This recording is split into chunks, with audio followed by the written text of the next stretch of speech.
Здравейте! Здравейте в рубриката от Център ПП. Днес ще ви занимавам с 5 причини, 5 критерия, по които да изберете вашето обучение по фризьорство, маникюр и козметика. Как да изберете своя курс? Лесно ли е или не?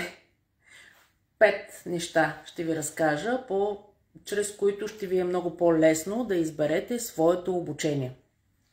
Защото съм сигурна, че има хора покрай вас, които са завършили курс козметика или курс фризьорство и не са продължили.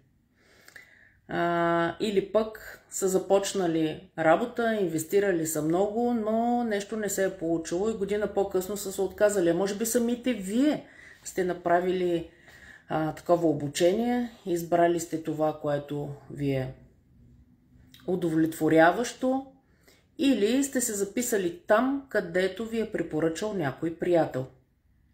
Знаеш ли, моята приятелка води курс по фризьорство, ако искаш, запиши се там. Защо човекът ти препоръчва? Защото много обича своята приятелка фризьорката. Или своята приятелка маникюристката, козметичката.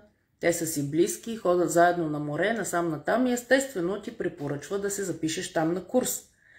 Не защото тя е добър преподавател, защото те не знаят, а защото са си много близки приятели.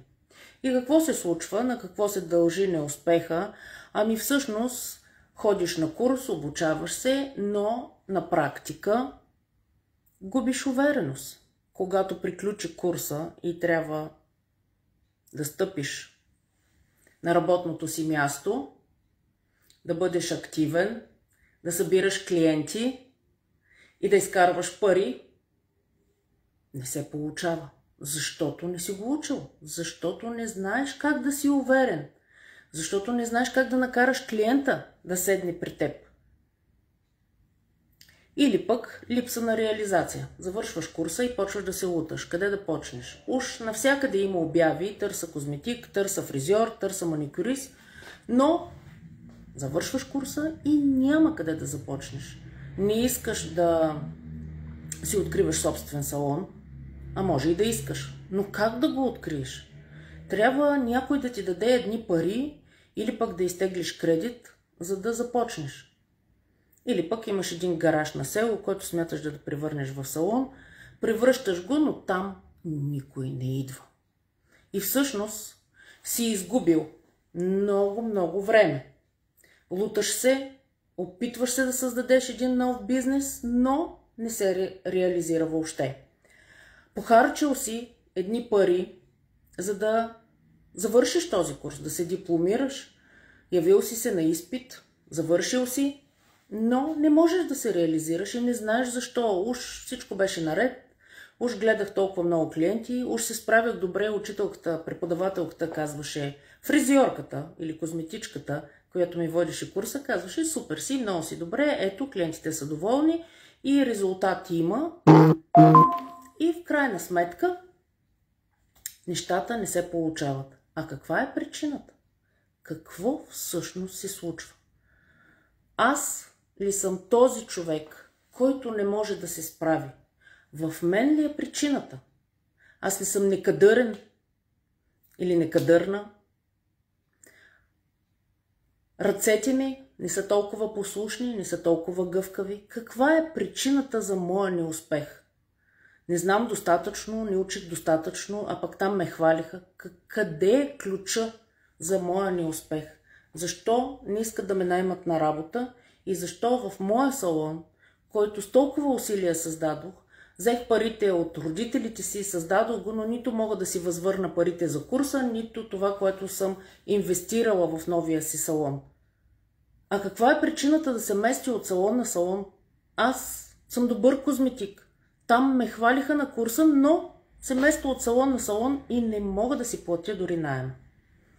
5 причини, 5 критерия, които да провериш преди да се запишеш на курс. И първият такъв критерий, това е къде се записваш. учебния център, център за професионално обучение, има ли история? Кога е създаден? Има ли си име? Или това е един салон, който е сключил договор с някой и така, за да си изкара някой лев допълнително, води курсове. Има ли история? Има ли хора, които са завършили този учебен център? В този учебен център. Номер 2. Теория.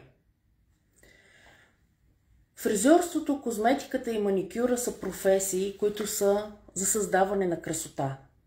Грижа за кожата, косата, ногтите. Невъзможно е да успеете без теоретични познания. Кожата е сложен, многофункционален орган със своите предатъци, косми и ногти. И е изключително важно в 21 век да имаме теоретични познания. Това са 3 професии, които върват успоредно с медицинските познания. Физиологично-анатомични. И няма как да бъдеш добър професионалист, ако нямаш теоретични познания. И то не такива теоретични познания, които са подадени от учебния център на листове хартия или в PDF си получил на имейла, или пък фризьорката, козметичката или маникюристката ти диктуват и си купуваш една тетрадка от 40 листа и горе-долу до половината я изписваш и това е теорията. Теорията е доста сериозна и в 3 професии. Така че проверете дали ще имате лекции по теория. Колко? 2 ли? Достатъчни ли са, за да станеш професионалист? 3. Много важно условие, това е работата с клиенти. Възможно ли е един преподавател, който никога не е работил с истински клиенти в истинска реална среда, да преподава? Вашия учебен център, където се записвате, преподавателите работят ли с клиенти? Защото има такива учебни центрове, в които няма работа с клиенти. И преподавателите са теоретици. Възможно е и това. Но дали е достатъчно? 4. Номер 4. Отзиви. Какви отзиви намирате в социалните мрежи за вашия учебен център? Има ли отзиви? И какви са те? В Google, в Facebook, в Instagram. Има ли отзиви за този учебен център? Проверете това. Важно е. Този учебен център има ли сайт? Или